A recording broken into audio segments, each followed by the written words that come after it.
la croissance du PIB, un tiers vient du numérique. Donc évidemment, c'est un enjeu important et je pense, de mon point de vue, tout à fait essentiel. Il y a très peu de pays dans le monde qui peuvent jouer les cartes dont on dispose, et je trouve personnellement scandaleux qu'on ne les joue pas aussi, de façon aussi organisée qu'on le devrait. On a les meilleures filières d'ingénieurs qui soient, on a une infrastructure numérique qui est bonne, on se situe au cœur de l'Europe, et il semble qu'on ne se rende pas compte qu'on ait créé 700 000 emplois avec la filière numérique jusqu'à présent, ce qui n'est historiquement jamais arrivé dans aucune filière. C'est-à-dire si vous prenez l'automobile dans les années 60, ça n'a pas créé 700 000 emplois. Et pourtant, ça a fait l'objet d'une politique industrielle, d'une stratégie dans le domaine de l'enseignement supérieur extrêmement structurée. Donc on ne fait pas ça aujourd'hui, je ne comprends pas pourquoi, je pense qu'il y a un aveuglement collectif. Et je vais vous dire, moi, je pense qu'il faut qu'on arrête de jouer les pleureuses, quoi. Il faut qu'on se prenne par la main et qu'on se dise, voilà, il y a un enjeu national, c'est créer 1 million d'emplois dans les 10 années qui viennent ou plus, et il faut orienter absolument tout.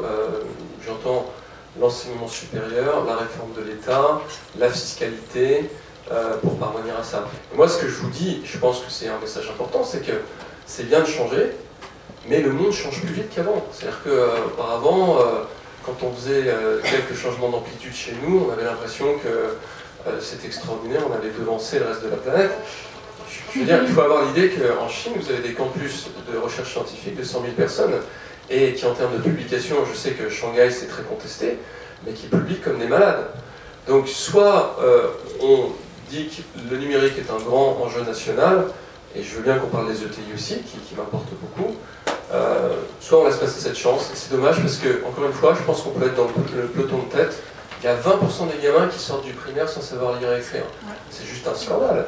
Et on met des montants qui sont ridicules dans le domaine du numérique, alors que les gamins, la fracture numérique c'est fermé.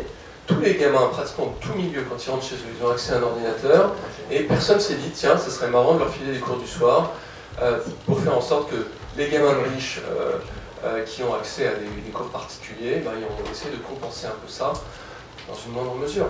Donc c'est un exemple, je vous en donnais 20 des exemples comme ça. Et je me dis, quand on est un pays qui a tant de blocages structurels que le nôtre, où ça fait 20 ans qu'on parle d'emplois aidés, de trucs qui sont totalement aberrants, pourquoi on n'y va pas massivement dans cette direction-là? Donc voilà, ce que je crois, et ça a été dit à plusieurs reprises, et c'est en tout cas moi une des choses que je m'attache à faire, c'est qu'il y a un consensus ici sur les mesures qu'il convient de prendre. Voilà, on peut changer les choses, il faut le dire, il faut le répéter. Il faut répéter qu'on a une carte à jouer et vous devez le faire comme je le fais. Je crois que si on parvient à changer un petit peu les choses, en ce qui concerne le financement, chacun à sa moindre mesure, l'effet d'ensemble sera certainement très très bénéfique pour notre industrie. Je voudrais juste vous donner un exemple qui moi me touche beaucoup puisque j'en ai parlé il y a une semaine, c'est celui de la Lituanie. La Lituanie, c'est un pays qui a une croissance annuelle de son PIB depuis 14 ans qui est entre 8 et 9%. Voilà. Et c'est un pays qui a tout misé sur Internet. Ils ont massivement investi dans le peu de ressources qu'ils avaient, ils ont investi dans Internet, et tous les indicateurs passent au vert, que ce soit des indicateurs qui concernent la santé, l'éducation, la participation démocratique, l'emploi, etc., etc. Donc les choses sont loin d'être jouées, et pour peu, encore une fois, je répète, parce que je pense que c'est vraiment la chose la plus importante de mon message, c'est pas tant qu'on a besoin d'argent, c'est qu'on a besoin de mettre en place une politique coordonnée.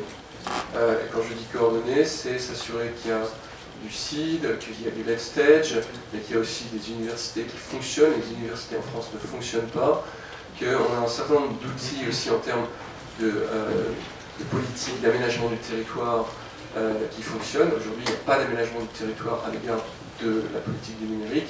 Si on fait ne serait-ce que ces 3 ou 4 choses que je viens d'évoquer, eh bien dans 5 ans, ce pays aura réglé la plupart de ces grands problèmes qui traînent depuis maintenant comme un boulet depuis une trentaine d'années. Voilà.